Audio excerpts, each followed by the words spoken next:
Hello students, welcome to the sixth video in our reading strategy series.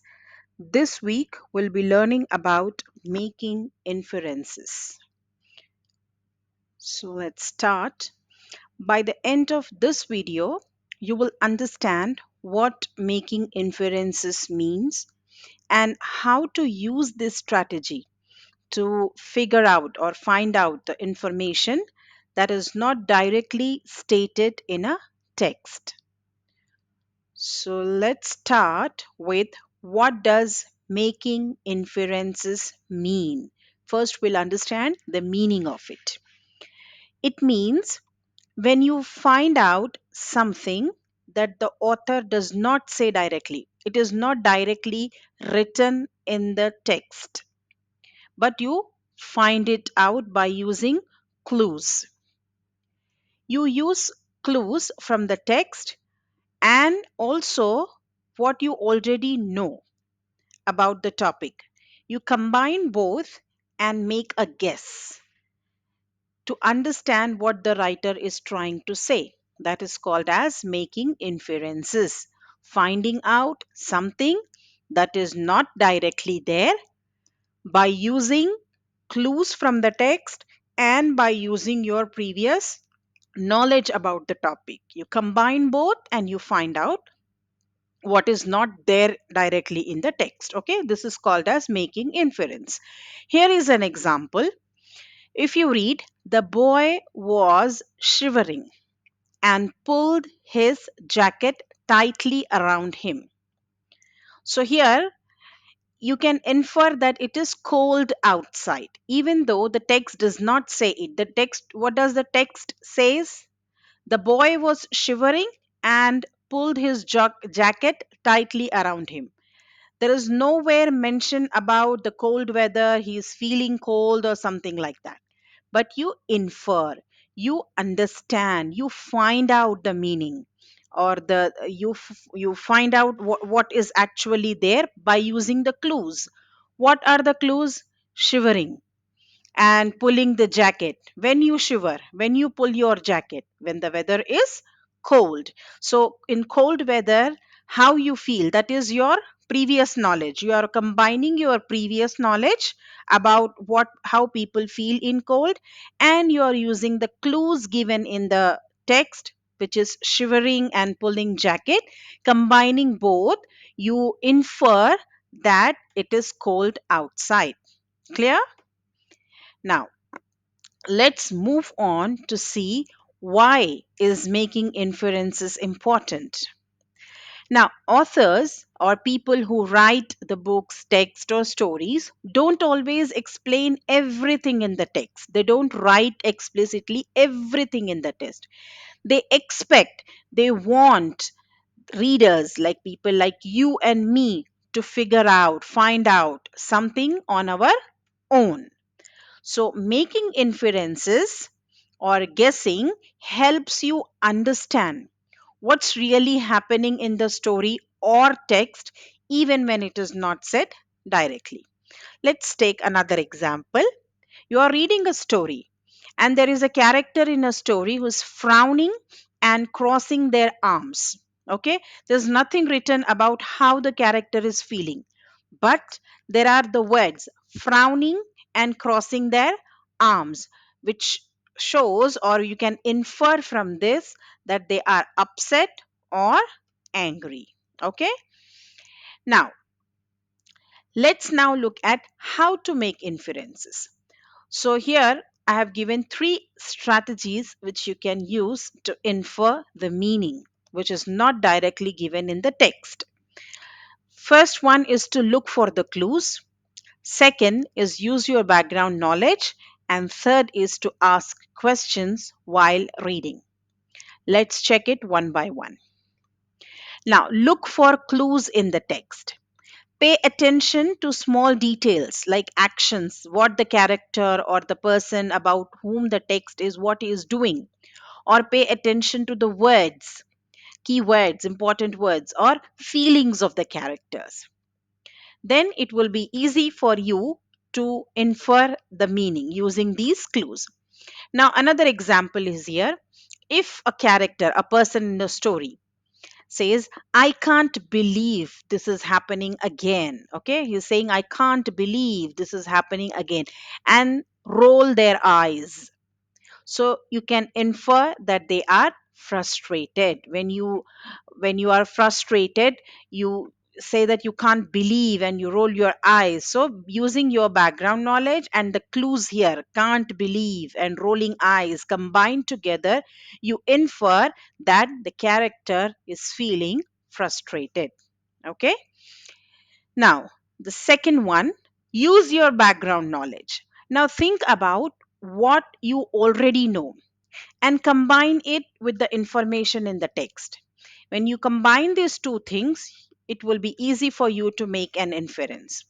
For example, here, if you already know that people wear jackets when it is cold, okay, this is your background knowledge, you know about it already. It is not mentioned in the text. And you read that someone is wearing a jacket. In the story, someone is wearing a jacket. You know already when people wear jacket. They wear jacket when it is cold. You read in the story that someone is wearing a jacket, so you can infer that it is cold outside. The time when the story is happening, the weather is cold. How did you understand it? By your background knowledge and from the clues given in the text. Now let's take a look at the third one. Ask questions while reading. When you read, ask yourself, what do these details tell me? What are the details telling you? What you understand from the details? Or why is the character acting or behaving in a particular way? Another example is here.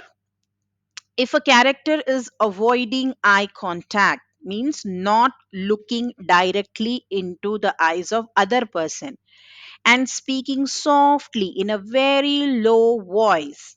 What can you infer from that? That they might be shy or nervous. When you are shy in class, you don't look at the other person, the teacher or another student, and your voice will be slow, right?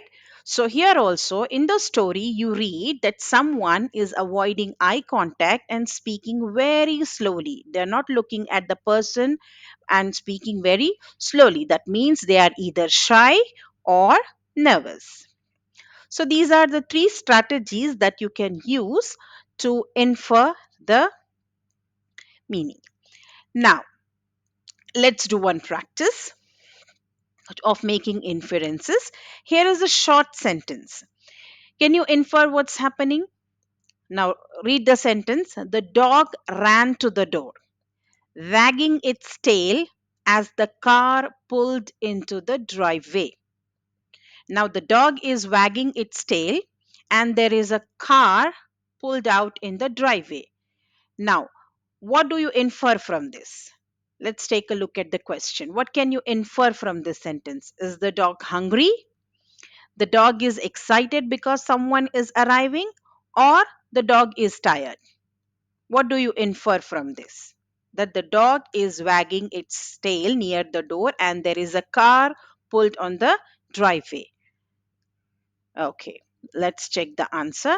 If your answer is the dog is excited because someone is arriving, then it's a correct answer because you used your background knowledge and the clues given there that the dog is wagging its tail. The dog wags its tail when it's happy. And also, you heard about the car. You read about the car in the driveway. So, combining both, you infer that the dog is excited because someone is arriving. Okay, now we'll take a look at some tips for making inferences. What tips you need to follow when you are reading a text so that you can make inferences. First is pay attention to details.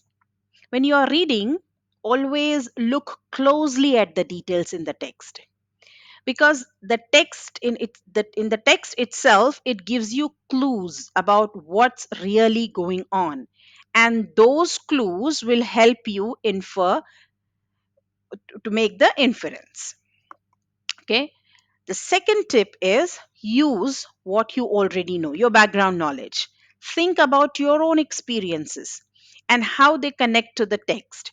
If it is about a character doing something, you think about your own experience. What will you do when you are angry, when you are sad, when you are frustrated? And then connect your experience to what is written in the text.